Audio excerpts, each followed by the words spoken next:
taking the page from our own books. It's a blessing of mine to make it through the night. It's a good God willing this creek don't rise. And we have Annalee Clark, who's the author of The Poison City, Flint's Water Crisis, and the Urban Tragedy.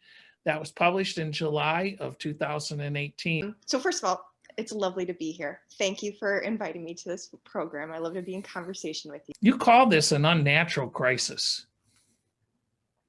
How did you come up with that? Well, I'm not sure how I came up with it, but the fact of it seems plainly true. But yes, an unnatural crisis. And I mean that in two ways. One is that in the events of the last 6 years, I guess, 6, 7 years more, the specific events of how this water crisis was caused and prolonged, all of that was man-made. It didn't have to happen. It was choices. People were making choices, both like concerted choices and de facto choices of neglect. And I also mean it's an unnatural crisis in the larger history of like why the city was in such a precarious and vulnerable position in the first place, as all the events transpired. Well, we'll talk about that in a second. How did you get the poisoned in the title of the book? I mean, No, it's interesting you say that, because I did originally have a different title.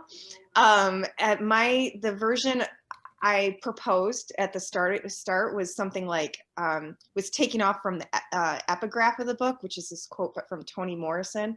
The title I had was like Water's Perfect Memory, like Flint, Michigan and the Poisoning of the American City, or something like that. So poisoning was in there, but it was in the subtitle.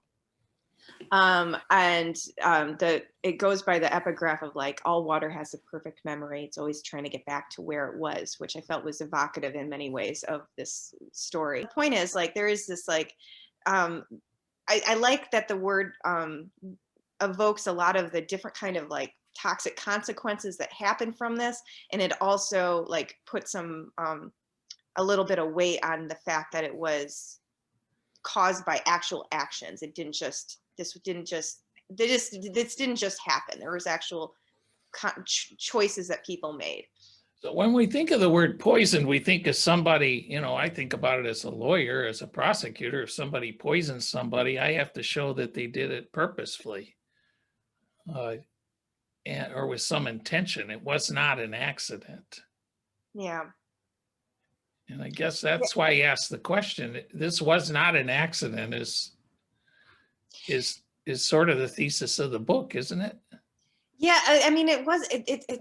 I guess. I mean, a lot of these questions are literally being debated in courtrooms right now about like the level of intention and awareness, even. But I think. The thing is, like, there was many opportunities for this to not be as bad as it was. Right? Like, there was all these choices. There was a choice to like have this emergency manager that like limited the amount of like accountability that was happening. There was a choice to not build out the city water plant with the staffing and resources it would need to treat a more complex water source properly. There was a choice to leave Detroit's water system at all. There was a choice to like do this like weird little temporary switch, in the first place, which no other future customer of the KWA did. I think, and that's all just like in the lead up to this. There was a choice to not like treat the water with corrosion control, despite that being a violation of federal law. And then as things continued on, as the problems like progress, there was a choice to like ignore people's complaints. There was a choice to kind of dismissed the fact that the water was corroding GM's engine plant so badly that they needed to leave and hook onto a suburbs water plant. That's pretty powerful, isn't it? When it can mess up the cars, but not the people. I mean, that kind of thinking kind of escaped me, but yeah. Let me ask you a more basic question that authors should be able to answer in a meeting with their editor. What's the thesis of this book? That's a very good question. I think what I hope that the book did, I want the book to make plain that what happened, first of all, that what happened here was a story of like profound environmental injustice and an erosion of people's democratic and human rights. And I want to set that in context with the broader history of infrastructure inequality in the city, which hinges on the way that we built our cities in separate and unequal ways, and we did it on purpose. And the consequences of that are still playing out today. So this is certainly a story about Flint, but it's also this broader difficult relationship that I think this country has with its cities, which is why we see a pattern of these like hollowed out urban cores surrounded by relatively more prosperous suburbs. You are a world-class writer, and you could write about any number of things, and you generally have wrote about things that deal with justice and environment and some of these broad themes. But of all the things you could pick in the world, what was it that motivated you to write this book? One thing that really drew me to Flint is like, first of all, like it sort of embodied a lot of stories that I had cared about and written about in the past in different forms, you know, like I'd been following the infrastructure and water and emergency manager issues like here in Detroit where I am. I'm interested in the environmental stories, like all these kinds of things that seem to like all come together in this like really unique way in Flint. I like Flint, and I came to like it even more as I spent time there and got to know people there. So that drew me to it as well.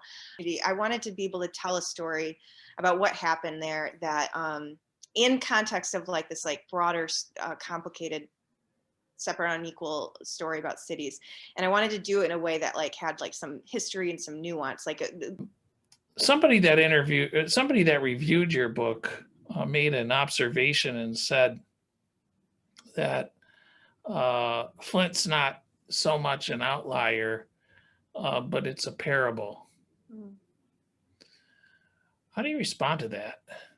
Some people have mistakenly thought that if their community isn't Flint or doesn't look like Flint, then they're immune from a lot of what Flint faced, and that's not, I think, the right way to view this either. And in that sense, like if people interpret it as a parable, then great, like it's like something that they can like learn from, right? That like sort of like knee-jerk defense can, in fact, cause a lot of those same problems that we did see in Flint. Like in other words, we have decaying infrastructure. Segregation, concentrated poverty, a lot of these things are like problems everywhere that we all have to reckon with. And if people interpret that as Flint's story as a parable that helps them awaken them to that in their own communities, then great.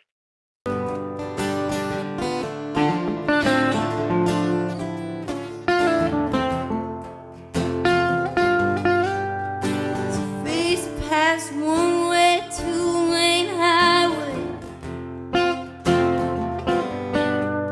One glimpse of the glitters, watch your whole world fade to gray. One taste of the water shivers down your spine. Now that you've finished yours, no, you can't have mine. Hard-headed man ain't got the ways of means, like a broken arrow in a bed of leaves. It's a rugged road, it's a mighty push. It's like